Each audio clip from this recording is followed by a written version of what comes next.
지난 3월 13일 바른 인권을 알리기 위한 포럼이 개최됐죠. 동성애 옹호를 무기로 사용되는 왜곡된 인권 대신 바른 인권을 알리기 위한 노력이 지속되고 있는데요. 오늘은 대전 인권센터장 김영길 교수 모시고 인권 이야기 나눠보겠습니다. 안녕하세요, 교수님. 안녕하세요, 김영길입니다. 네, 바른 인권 포럼에서 발제도 하셨고 인권과 관련해 지속해서 많은 분들에게 알리고 계신데요. 현재 교계에서 인권을 어떻게 인식하고 있나요? 지금 인권하면 어떤 특정 성향의 이념적 성격이 굉장히 강하다. 아마 많은 분들이 특히 아마 교계에서 그리 많이 느끼고 있을 겁니다. 인권하면 당장 떠오르는 게 우리나라 국가인권위원회인데요.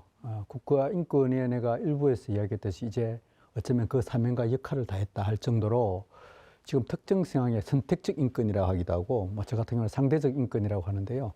그런 어떤 성향의 인권이 지금 상당히 지금 강하게 전반적으로 이제 퍼져 있는 상태라고 이렇게 진단할 수 있겠습니다. 네, 중요도만큼 많이 알려지지 않는 인권 문제들도 있는데 인권 유형이 있다고 들었습니다. 어떻게 구분할 수 있을까요? 지금 전 세계적으로 우리나라 국가인권위원회나 교과서에 가르치는 것은 1, 2, 3세대 인권이라고 그래가지고 역사적 흐름을 기초로 해가지고 하고 있어요. 그러나 제가 이 인권을 유형을 구별한 것은 인권을 누가 주었는지 또 인권을 그것을 수행하는 주체가 누구인지 그 본질적인 면에서 인권의 유형을 구별했어요. 저는 인권의 유형을 4가지로 구별했습니다. 제일 먼저 천부적 인권, 두 번째로 보편적 인권, 세 번째로 상대적 인권, 네 번째로 자의적 인권을 구별했는데요. 먼저 천부적 인권은 물론 우리 성경에도 당연히 나와 있습니다. 창세기 1장 26절에서 하나님으로부터 이임받은 어떤 이런 천부적 인권이 있고요. 이게 세계 인권 선언에도 나와 있어요. 세계 인권 선언 전문에도 천부의 타고난 존엄성 있고 제1조에도 천부로부터 즉 하나님 아버지로부터 받은 이성과 양심이라는 그런 용어가 나와요. 이게 천부적 인권이에요. 천부적 인권이 있고 두 번째로 보편적 인권이 있습니다. 그러니까 세계 인권 선언을 한 이후에 1993년 비엔나 인권 선언이 나왔습니다. 그래서 모든 사람을 인권 불가분에 나눌 수 없는 거, 이걸 이제 보편적 인권이라고 그러죠.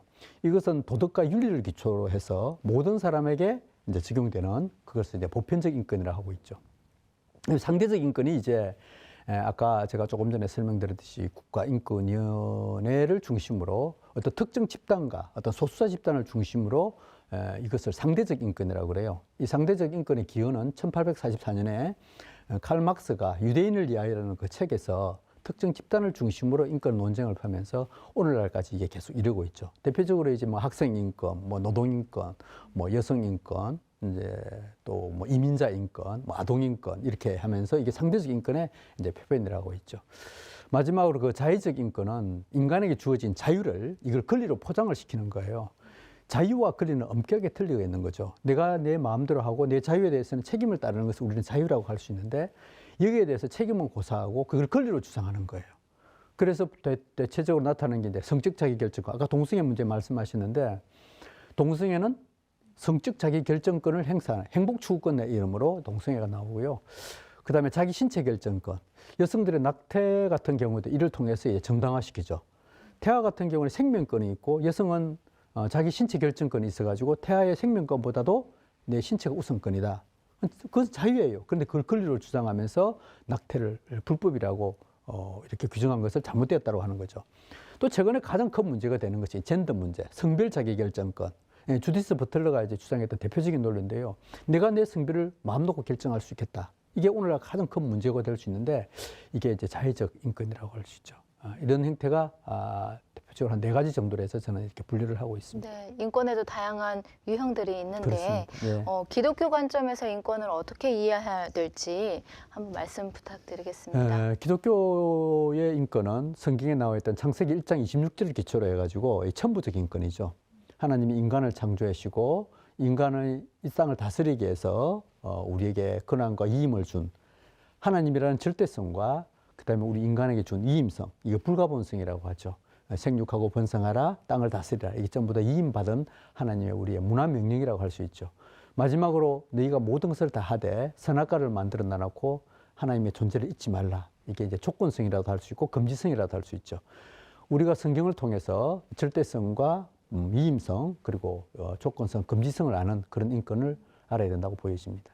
네, 인권을 지혜롭게 해석하고 인식할 필요가 있어 보입니다. 마지막으로 바른 인권 인식을 위한 권면의 말씀 부탁드립니다.